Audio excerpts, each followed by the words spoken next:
नमस्कार, मैं हूं आपके साथ अनुष्का राय और आप देख रहे हैं एमपी फर्स्ट न्यूज। ऑनलाइन प्रक्रिया के विरोध में कार्तिक मेला झूला व्यवसायिक संगठन द्वारा पत्रकार वार्ता कर अपनी पीड़ा सुनने का शासन भ्रष्टाचार पर रोक लगाना चाहता है, लेकिन ऑनलाइन से भ्रष्टाचार और महंगाई अधिक बढ़ जाएगी। तरीके से प्रशासन से बात करेंगे, नहीं तो वो भीख भी मांगनी पड़ी तो वह भी करेंगे। उज्जैन कार्तिक मेले के 70-80 वर्षों के इतिहास में ऐसा कभी नहीं हुआ जो वर्ष 2022 से हो रहा है। एक माह लगने वाला कार्तिक मेला पारंपरिक व धार्मिक मेला है। उक्त मेले का व्यवसायीकरण किया जा रहा है। अध्यक्ष अब्दुल अजीज जैदी ने जानकारी देते हुए बताया कि कार्तिक मेले को लेकर बार बार नए नियम लागू करने से कार्तिक मेले की पहचान विलुप्त होती जा रही है। इस झूला पट्टी को भी ऑनलाइन किए जाने की खबर से समस्त झूला व्यवसायियों में रोष है। हर वर्ष नए नियम लागू करना तुगलकी फैसला है और मानव अधिकारों का हनन है। शासन प्रशासन को इस और ध्यान देना अति आवश्यक है। विगत 2-3 वर्षों से कार्तिक मेला समय पर नहीं लगने से झूला व्यापारियों को काफी नुकसान उठाना पड़ा है।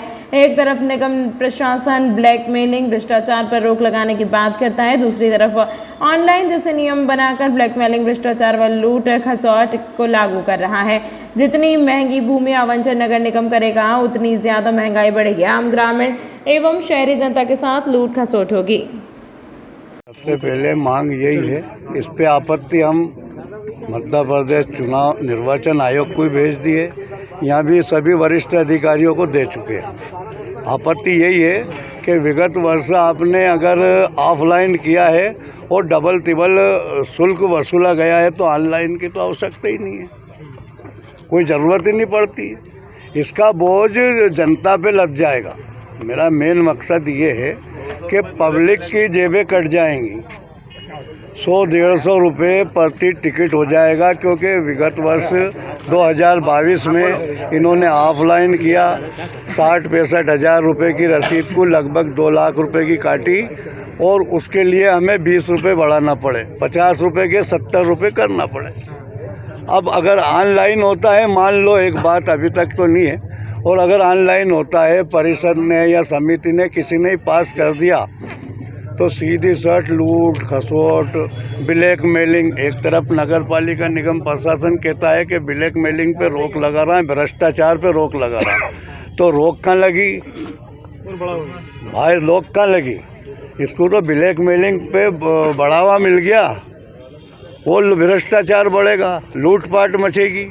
कितने व्यापारी हैं अभी जो लगाने के दौर? कई व्यापारी वापस भी जा चुके हैं। हाँ, क्या कुछ पूरी टोटल अभी हम 20, 22, 25 व्यापारी हैं और सब ऑफलाइन का ही विरोध कर रहे हैं। और जो नए लोग आए थे वो लोग निकल चुके हैं, उनको ऐसा लगा नहीं कि मेला लगेगा, तो वो लोग निकल चुके हैं। पुराने व्यापारी में इसलिए हम मांग कर रहे हैं कि सभी लोकल हैं। टोटल 22 झूला व्यवसायी उज्जैन के हैं। भाई मानवता के आधार पे आपको कम से कम सबके पर लिखे पते हैं। 70-70 साल हो गए, 30-30 साल हो गए, 10-10 साल हो गए, सबके पते मोबाइल नंबर सब हैं। कम से कम आप एक लेटर डाल दो कि भाई ये व्यवस्था कर रहा है हम। आप कोई विरोध तो नहीं है, एक प्रतिनिधि मंडल बुला लो हमारा। आपके झूला व्यवसाय तो बात की बात है भाई, डिसीजन नहीं आया उसके पहले अगर हम कह दें कि ऐसा करेंगे तो भी गलत है। किसी अधिकारी से इसमें संबंध बात हुई है? आयुक्त से अभी नीचे सहायक आयुक्त से ही बात हुई है, उन्होंने यहाँ झूले लाने का ही मना किया है और अंदर नहीं ले जाओगे आप झूले, कहीं भी रखो, क्योंकि मैं रिस्क नहीं लूँ, उनका ऐसा कहना है। बस वो जब भी जाते हैं ऑफिस में कहीं भी तो उनका कहना अनुमति आ जाए तो हम बता देंगे। वैसे मेला लगेगा कि नहीं लगेगा? हम तो सब चाहते हैं कि होएगा। वो जो पूजा पाठ करना है यहाँ वो लोग कर देंगे। अब मेला कब से सुचारू रूप से चलाना है ये उनके हाथ में। कब से शुरू होना था मेला और अभी क्या? 26 से हो जाएगा शुरू मेला, क्योंकि ये धार्मिक और पारंपरिक है। इसकी पूजा पाठ और उद्घाटन हो जाएगा वहाँ मंच पे। उसके बाद व्यापारियों को क्या हुक्म देना है? अब हम तो हुक्म मेरे आका इसलिए बैठे हैं, हुक्म आया कि चालू। महापौर से बात हुई है आपकी? नहीं हुई? महापौर जी अभी कहाँ, उसमें आचार संहिता है ना। ठीक है, आपका नाम बता दो। हाँ, अब्दुल अजीज जैदी, झूला व्यवसाय। ये 3 साल से मेला लगभग बिगड़ रहा है। तीसरे साल कोविड के कारण मेला बिगड़ा। पिछले साल इन लोगों ने जो अपने वाली चलाई, मतलब तानाशाही वाला जो काम करा है, जो 2500 रुपये में हमको दुकान मिलती थी, 2500 3,000 रुपये में, उसके 30,000 रुपये कर दिए। तो ये कहाँ तक सही है? अगर 33,000 में अगर छोटा व्यापारी दुकान लेगा तो वो क्या कमा के ले जाएगा और क्या खाएगा? झूला व्यवसाय ऑनलाइन प्रक्रिया का विरोध भी उन्हीं के साथ है सब। झूले वालों के व्यापार जो करता है वो सब एक साथ में चलते हैं सब लोग। इस बार भी अगर निगम ने ऑनलाइन प्रक्रिया अपनाई तो क्या आप दुकान साथ दुकान कितने दुकानदार हैं यहाँ पे? यहाँ करीब 500 करीब दुकानदार हैं और बाहर से भी लोग आते हैं जो अभी तक नहीं आए हैं। सभी की सहमति है आपके साथ हैं सभी? बिल्कुल होना चाहिए, सबको साथ में रह के और लड़ाई लड़ना चाहिए तो ही जीत होगी। ठीक है, आपका नाम बताइए। मेरा मनोज चौरसिया। काय की शॉप आप क्या करते हैं? मैं पॉपकॉर्न वगैरह की शॉप लगाता हूँ। कितने वर्षों से लगा रहे हैं? मेरा कोई 22 साल होगा। उत्तर प्रदेश का प्रमुख पर्व छठ उत्साह उज्जैन में भी मनाया गया। रविवार को शिप्रा तट सहित विक्रम विश्वविद्यालय के विक्रम सरोवर में भी बड़ी संख्या में श्रद्धालु आराधना के लिए पहुंचे, तो वहीं सोमवार को अल सुबह उगते सूर्य को अर्घ देकर महाव्रत का समापन हुआ। तो वहीं सोमवार को अल सुबह उगते सूर्य को अर्घ्य देकर महाव्रत का समापन हुआ। इस दौरान शिप्रा नदी पर खासी भीड़ रही। रामघाट के साक्षी पुजारी पंडित आनंद जोशी लोटावाला ने जानकारी देते हुए बताया कि छठी मैया के आशीर्वाद से संतान प्राप्ति का आशीर्वाद मिलता है। जिन लोगों के वंश की वृद्धि नहीं होती है वे पुत्र प्राप्ति के लिए छठ पूजा करते हैं। शुक्रवार को नहाय खाए के साथ शुरू हुआ छठ पूजन का सोमवार सुबह समापन हो गया। 4 दिन तक पूर्वांचल की संस्कृति में बिहार, उत्तर प्रदेश, झारखंड सहित अन्य राज्यों की महिलाएं शिप्रा नदी के रामघाट पहुंची। रविवार को डूबते सूर्य को अर्घ्य दिया गया और संतान की दीर्घायु, सौभाग्य और खुशहाल जीवन के लिए एकत्र होकर भगवान से प्रार्थना की।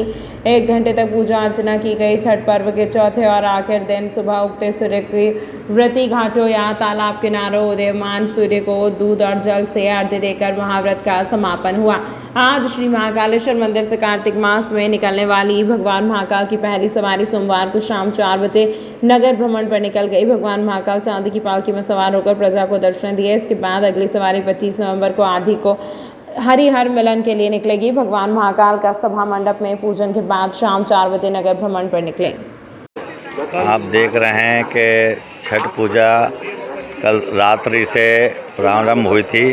आज माता बहनें उपवास करके छठ को सूर्य भगवान को अर्घ्य देके अपना व्रत परिपूर्ण करती हैं और शिप्रा स्नान करके यहाँ पर छठ का पूजन करती हैं। स्नान ध्यान करके अपने अखंड सौभाग्य की प्राप्ति करने के लिए छठ का पूजन करते हैं और अपने सभी दुख दरिद्र दूर होने के लिए, परिवार में सुख शांति रहे, इस समृद्धि के लिए यहाँ पर छठ पूजन किया जाता है।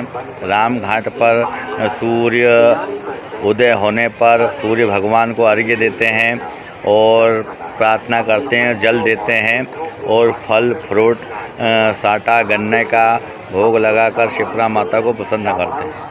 कि आज कार्तिक मास की बाबा महाकाल की भी प्रथम सवारी निकलने वाली है और राजा धीराज अपनी प्रजा का हाल चाल जानने के लिए नगर भ्रमण पर निकलेंगे और महाकाल मंदिर से 4 बजे सवारी प्रारंभ होगी और राम घाट पर बाबा महाकालेश्वर का शिप्रा के जल से अभिषेक पूजन होके नगर भ्रमण करेगी। पंडित लोटा गुरु।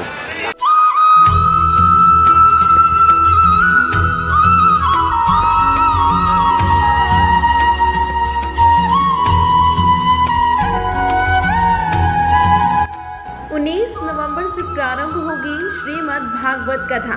आध्यात्मिक प्रवक्ता जया किशोरी के मुखारविंद से 25 नवंबर तक भक्त सुनेंगे कथा। उज्जैन आध्यात्मिक प्रवक्ता जया किशोरी के मुखारविंद से श्रीमद् भागवत कथा का आयोजन 19 नवंबर से 25 नवंबर तक होने जा रहा है। देवास रोड स्थित हामूखेड़ी में बिजासन माता मंदिर रोड पर आरके ड्रीम्स पर प्रतिदिन दोपहर 2 से शाम 5 बजे तक कथा का आयोजन होगा। आयोजक राकेश मनीष अग्रवाल ने उज्जैन शहर की धर्मप्राणी जनता से प्रतिदिन कथा का लाभ लेने का अनुरोध किया है।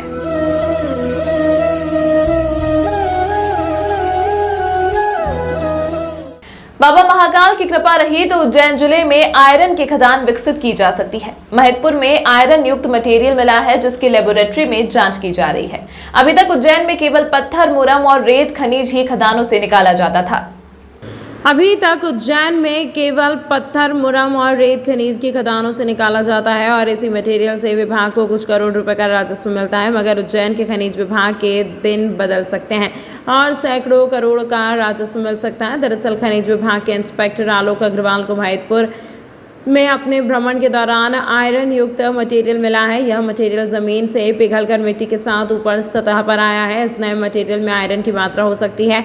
इसके लिए इसको लेबोरेटरी में जांच के लिए भी भेजा जा रहा है। यही इस सब सैंपल में अच्छी मात्रा और क्वालिटी का आयरन पाया जाता है तो भविष्य में उज्जैन में आयरन की खदान भी शुरू की जा सकती है। इंस्पेक्टर आलोक अग्रवाल ने बताया कि यह नया तरीके का आयरन युक्त मटेरियल है। इसकी जाँच के बाद ही आगे की संभावना बन सकती है। मटेरियल मिला है जो काफी अलग किस्म का दिख रहा है, क्या है पूरा इशू, क्या निकला है ये सर? भ्रमण के दौरान महिदपुर तहसील के पास में एक गांव के वहां पर लेटरेटिक मटेरियल कुछ मिला था जिसमें उसका रंग लाल तरीके का था। तो इसको देखते हुए उसको सैंपल कलेक्ट किया गया मेरे द्वारा और इसमें आयरन कंटेंट होने की संभावना है। इसके जिसमें जो कंटेंट है कितने % का है और किस किस चीज़ का है या किस मटेरियल का है, किस मिनरल का है, उसके लिए लेबोरेटरी में जांच कराई जाएगी। तो वहाँ से मैं अभी सैंपल लेके आया हूँ कि थोड़ा सा लेटरेटिक टाइप का है, हो सकता है कि इसमें आयरन कंटेंट की संभावना हो। इसमें फिर क्या इसका उपयोग होता है या इसका आगे क्या कर सकते हैं? इसमें जो इसका मेटल कंटेंट अगर आता है तो उसके लिए फिर इंडस्ट्री यूज हो सकता है, परंतु कितना उसमें कंटेंट रहेगा ये उसकी जांच के बाद ही पता चल पाएगा। इसलिए उसका सैंपल कलेक्ट किया। हरसिद्धि मंदिर से चारधाम मंदिर तक ई रिक्शा चालकों का आतंक है। इन दिनों अधिक देखने को इनका आतंक मिल रहा है। यातायात के नियमों का पालन नहीं करने वाले ई रिक्शा चालकों का कारण यात्री और स्थानीय लोग जब लंबे जाम में घंटों फंसे रहते हैं, लेकिन वहां मौजूद जिम्मेदार भी इस ओर ध्यान नहीं देते। ई रिक्शा चालकों को इन दिनों शहर में आतंक बढ़ता हुआ नजर आ रहा है। यातायात के नियमों की जानकारी नहीं होने के कारण ई रिक्शा चालक आए दिन शहर में जाम की स्थिति निर्मित कर रहे हैं। आज भी हरसिद्धि मंदिर में चारधाम मंदिर तक ई रिक्शा एक ही जगह पर इतने एकत्रित हो गए कि जाम की स्थिति बन गई। इधर दीपावली के बाद श्रद्धालुओं की संख्या में भी बढ़ोतरी हुई है और स्थानीय लोगों को भी आवागमन के लिए हरसिद्धि मंदिर मार्ग ही रहता है। आज स्कूल की बस जो कि घंटा ई रिक्शा चालकों की वजह से जाम में फंसी रही। खास बात तो यह है कि वहां पर मौजूद महाकाल मंदिर के सुरक्षा गार्ड और पुलिसकर्मी भी इस पर ध्यान नहीं देते हैं और अगर कर्मचारी ईमानदारी से अपनी ड्यूटी करें तो यह जाम की स्थिति नहीं बन पाए। कार्तिक मेले की व्यवस्थाओं पर टाटा कंपनी का प्रोजेक्ट बना, रोड नहीं लग पा रहे ठीक ढंग से, झूले व्यापारी हो रहे परेशान। उज्जैन में कार्तिक मेला कई वर्षों से लगता आ रहा है। इस वर्ष टाटा प्रोजेक्ट और आचार संहिता मेले में रोड़ा बनकर खड़े हो गए हैं। व्यापारी मेले की तैयारी के लिए झूले और अन्य सामान लेकर पहुंच गए हैं, लेकिन टाटा प्रोजेक्ट का काम मेला ग्राउंड में आसपास चलने के कारण चारों तरफ गड्ढे खुले हुए हैं, जिसकी वजह से व्यापारी मेले की तैयारी नहीं कर पा रहे हैं। वहीं नगर निगम द्वारा राज्य आयोग को पत्र लिखकर मेले की अनुमति मांगी है, लेकिन फिलहाल मेले की अनुमति के लिए कोई भी पत्र शासन से नहीं पहुंचने के कारण मेले इस बार लग पाएगा या नहीं यह कह पाना बहुत मुश्किल है। इधर व्यापारियों ने काटा द्वारा खोदे गए गड्ढे का भी विरोध किया है। उन्होंने कहा कि इस तरह की अगर गड्ढे खुले हुए होंगे तो कभी भी बड़ा हादसा हो सकता है। इस बार प्रशासन मेला नहीं लगने देना चाहता है, इसीलिए इस तरह के गड्ढे खोदे हुए हैं और किसी भी जिम्मेदार का इस पर कोई ध्यान नहीं है। व्यापारियों ने कहा कि हम 30 वर्षों से लगातार कार्तिक मेले में भाग लेते हैं, लेकिन इस बार लग रहा है कि हमें बेरंग ही लौटना पड़ेगा। कोटा से आए हैं और कम से कम 15 सालों से आ रहे हैं यहाँ मेला लगाने के लिए, लेकिन यहाँ इस बार आए हैं बिल्कुल सुनसान लग रहा है। यहाँ की सड़कें, अर्थव्यवस्था कोई ठीक नहीं लग रहा है जिससे पब्लिक या मेला जल्दी भर सके। सड़कों पर गड्ढा मट्टी काम चालू है, काम चल रहा है और मेला 26-27 को लग जाता है ये नहान वाले दिन, जो मतलब देर होने के असर दिखाई दे रहे हैं। फिर 7 दिन का टाइम है तो पब्लिक ज़रूर आएगी और नहीं सुधरेगा तो पब्लिक उस तरफ से नहीं आ पाएगी। क्या नाम है आपका? साधु शरण गुप्ता। कहाँ से आए? उत्तर प्रदेश। थोड़ा बाहर पूरा ये गंदगी में पट गया, खड्डे वड्डे हो रहे हैं दुनिया भर के, रोड सारा जाम, बोला मेले की शान सारी बिगड़ जाएगी पूरी। और ये थोड़ी व्यवस्था सही हो तो मेला लगाए, बड़ी अच्छा लगे। कंपनी टाटा कंपनी का काम चल रहा है ये। कीचड़ है, ये सब गड्ढे गुड्ढे लंबे लंबे रोड जाम हो रहे हैं सब। क्या आप ये जो सामने करने का बढ़िया काम करेगी, अच्छा व्यवस्था करेगी, ऐसी बात नहीं। क्या नाम है आप? राजकुमार, कहाँ से आए? जयपुर, चाय का ढेर लगा था बेलपुरी। यहाँ पर क्या? हम सर कोटा से यहाँ 30 वर्षों से आ रहे हैं, हर साल आते हैं इस मेले में। इस बार क्या है कि हम आए हैं, कोई तैयारी नहीं दिख रही मेले में। प्रशासन कुछ साफ़ सफाई ये वाला सब व्यवस्था नहीं बना रहा है। वो निवेदन है कि मेले को जल्दी से साफ़ सफाई करके लगाया जाए। चाहिए ये मेला पहले साफ़ हो जाए तो बहुत अच्छी बात है। हो रहे और ये मलबा पड़ा हुआ है, गाड़ियों के ढेर लग रहे बड़े बड़े जी। हो जाएगी तो आएगी सर पब्लिक, तो ये साफ़ सफाई हो जाए चलेगा, मेला लगेगा। क्या नाम है आपका? राजू नाथ।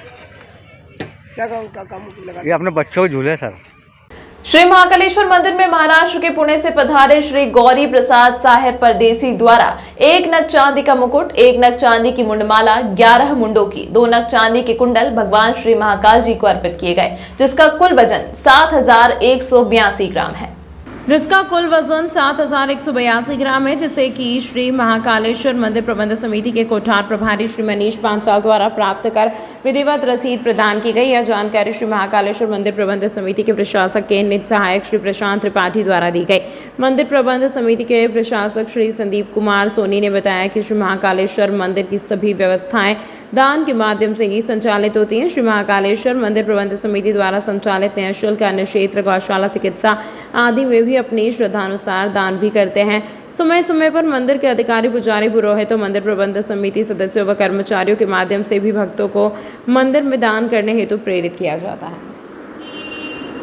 तमाम महत्वपूर्ण खबरों के लिए देखते रहिए MP फर्स्ट न्यूज।